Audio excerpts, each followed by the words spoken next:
Good day, everyone. Today, I want to speak about three pressing issues that continue to challenge our nations: the ghost flood control projects, substandard infrastructures, and higher taxes among Filipino workers and consumers. These problems sound different, but they all share one painful root: a system that too often fails to serve the people it was meant to protect. Let me start with the ghost flood control projects. These are projects that exist only on papers, fully funded, fully paid, but never actually built. According to the Commissions on Audit or the COA, billions of pesos have been wasted on non-existent or incomplete flood control projects in recent years. For instance, in 2023, COA flagged over 5 billion pesos worth of questionable projects under the Department of Public Works and Highways or the DPWH. Some of these were reported as 100% completed, even though local residents never saw any actual constructions. The consequences: communities remain flooded every rainy season, farmers lose their crops, children can't go to school, and families continue to suffer, while corrupt officials pocket the funds that could have saved lives and livelihoods. My stand for this issue is that this is not just an efficiency, it's a theft.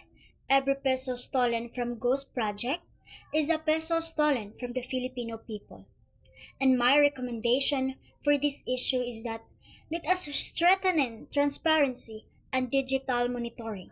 All government infrastructure projects should have a real-time public updates showing the location, budget, contractor, and completion rate online.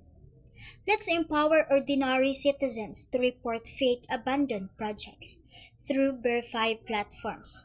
Accountability begins with people are truly informed. Next, let's talk about the substandard infrastructure. The poor built roads, the bridges, and the classrooms that collapse easily, endanger lives, and waste taxpayers' money. We've seen it time and again. A new bridge collapse just months after inauguration, or a school building already has cracks before class even starts. According to the Philippine Institute of Development Studies, around 30% of government infrastructure projects suffer from poor quality due to corruptions, lack of inspections, and the use of cheap materials. This is unacceptable. Infrastructure is supposed to build progress, not bury it under rubble. And my stand for this: the problem is not a lack of budget, but a lack of integrity. And my recommendation for this issue: first, impose stricter qualification for contractors. No ghost companies. No political backers. And second, conduct independent third party inspection before project acceptance. And finally, protect whistleblowers who expose substandard work. If we truly want build, build, then let's also and inspect. Now, let's move on to an issue that touches every Filipino: the higher taxes. Every payday, we see deductions: income tax, VAT on goods, fuel excise taxes, and now even proposed new taxes on digital services and sugary drinks. Yet, many ordinary Filipinos feel like they get a little in return. Prices of basic goods continue to rise, while wages remain stagnant. A study from Avon Foundation shows that over 70% of Filipinos lived on daily wages that barely meet the cost of living. Yet, they still pay the same VAT as millionaires. Meanwhile, some of large corporations and wealthy individuals enjoy tax loopholes and special exemptions. My stand for this issue: taxation should be fair, not oppressive. Workers and small business owners should not carry the burden while the rich escape through privilege and influence.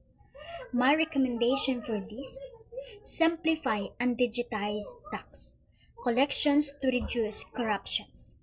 Implement a progressive tax system where those who earn more pay more, and those who earn less are protected. And finally, make sure every peso collected is spent transparently on healthcare, education, and livelihood programs.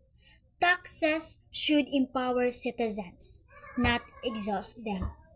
Despite these problems, the goals of flood control projects, substandard infrastructures, and the unfair taxes, I still believe in the potential of our nations. These challenges reveal not only what's wrong, but also what's possible if we act with honesty and courage. We have a power to demand better. We have a strong voices now. With social media, citizen journalism, and new generations that values truth and accountability. If we can expose corruptions, strengthen infrastructure standards, and reform our tax system, then we can finally build a government that serves, not steals, that protects, not neglects, and uplifts, not burdens. As a young citizen and future professionals, let's commit to being a part of that change. Let's build a Philippines where every project is real, every bridge is strong, and every peso is used with purpose.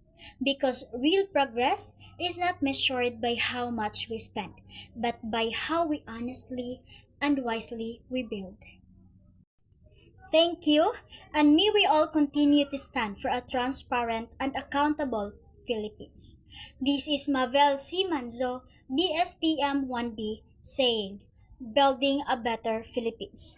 Accountability, quality, and fairness.